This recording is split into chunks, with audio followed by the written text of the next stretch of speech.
베트남에서 살다 보면, 아니 잠깐 여행만 와도 누구나 한 번쯤 겪는 기묘한 순간이 있습니다. 거실에서 아내가 한국 드라마에 푹 빠져 있습니다. 화면 속에는 지금 전 세계를 울렸던 한국의 톱스타가 나와 오열하며 고백하고 있죠. 사랑해 가지마. 그런데 들려오는 목소리는 전혀 다릅니다. 감정이라곤 1%도 섞이지 않은 듯한, 마치 명상 가이드처럼 차분하고 단조로운 아주머니. 성우 한 분이 모든 배역의 대사를 읽어주고 있습니다. 남주인공이 소리칠 때도 이 목소리, 여주인공이 울 때도 이 목소리, 심지어 지나가는 꼬마 아이와 험악한 악당의 목소리까지 전부 이 한 분의 목소리로 통일되어 있죠. 처음엔 방송사고인 줄 알았습니다. 아니면 제작비가 너무 없어서 날림으로 만든 유튜브 불법 영상인가 싶었죠. 그런데 채널 번호를 확인해보니 베트남의 MBC, SBS 격인 베테베나 핫테베입니다. 2026년 현재 베트남 방송국들의 자본력은 전 세계 콘텐츠를 사올 만큼 부족함이 없습니다. 그런데 왜 그들은 여전히 이 가성비 넘치는 이런 1인 더빙, 즉 2M 민방식을 고수할까요? 오늘 그 이면에 숨겨진 실용주의와 시장의 논리를 파헤쳐봅니다. 솔직히 말해봅시다.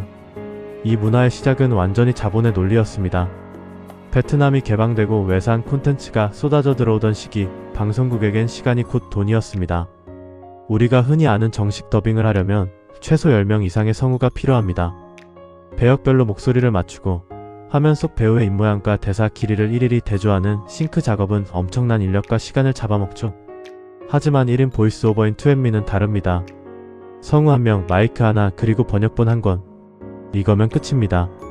입모양을 맞출 필요도, 여러 성우의 스케줄을 조율할 필요도 없습니다. 한국에서 어제 방영된 드라마가 오늘 베트남 안방극장에 번듯하게 올라올 수 있었던 비결, 바로 이 지독한 효율성이었습니다. 가난했던 시절, 가장 적은 비용으로 가장 많은 문화를 향유하기 위해 베트남이 선택한 필살기였던 셈입니다. 그런데 재밌는 건 지금부터입니다. 2026년의 베트남은 더 이상 그렇게까지 가난하지 않습니다. 마음만 먹으면 할리우드급 성우진을 꾸려 완벽한 더빙판을 만들 자본이 충분하죠. 그런데 안합니다. 아니 못합니다. 시청자들이 그걸 원하지 않기 때문입니다. 수십 년간 이 단조롭고 차분한 한 명의 목소리에 길들여진 베트남 사람들에게 배역마다 목소리가 화려하게 바뀌는 진짜 더빙은 오히려 시끄럽고 산만한 것이 되어버렸습니다. 우리 한국인이 자막 없이는 외화를 보는 게 어색해진 것처럼 그들에겐 이 평온한 목소리가 들려야 비로소 드라마답다는 안정감을 느낍니다. 실제로 베트남에는 이름만 대면 다 아는 전설의 2M민 성우들이 있다고 합니다. 그분들의 목소리는 단순한 음성을 넘어 하나의 브랜드입니다. 특정 성우의 목소리가 들리지 않으면 이 드라마는 정품이 아니다라고 느낄 만큼 팬덤이 확고하죠. 중장년층에게 이 목소리는 어린 시절 엄마가 머리맡에서 읽어주던 동화책 같은 정서적 안식처가 된 겁니다. 여기에는 베트남만의 아주 독특한 실용주의적 시청 습관도 숨어 있습니다. 첫 번째는 오리지널리티의 보존입니다. 1인 더빙은 배경의 배우의 실제 목소리를 아주 작게 살려둡니다.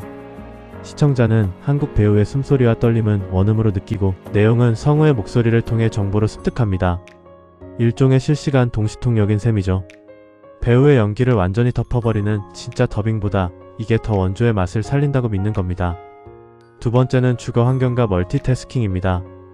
베트남의 거실을 떠올려보세요. 밖에서는 끊임없이 오토바이 경적 소리가 들리고 집안에선 대가족이 모여 북적거리며 각자 할 일을 합니다. 자막을 뚫어져라 볼 여유가 없는 환경에서 한 명의 성우가 상황을 중계하듯 읽어주는 방식은 최고의 오디오 가이드가 됩니다. 요리하며 아이를 보며 혹은 휴대폰을 보면서도 드라마의 흐름을 100% 놓치지 않게 해주는 시스템이죠. 이제 이 문화는 기술과 만나 또 다른 진화를 거듭하고 있습니다. 최근 유튜브와 페이스북을 장악한 짧은 요약 영상들은 성우마저 생략하고 AI 목소리를 입히기 시작했습니다. 1인 더빙이라는 형식의 AI가 가장 구현하기 쉬운 형태였기 때문이죠. 하지만 흥미롭게도 베트남 사람들은 여전히 사람 성우의 미묘한 호흡을 찾습니다. 감정을 배제한 듯 보이지만 그 속에 숨겨진 베테랑 성우의 절제된 연기력을 AI가 따라오지 못하기 때문입니다. 비용 절감을 위해 시작된 1인 더빙이 이제는 AI의 공세 속에서도 살아남는 독보적인 예술 장르로 대접받고 있는 겁니다. 결국 베트남의 1인 더빙은 단순한 초퀄리티의 산물이 아닙니다.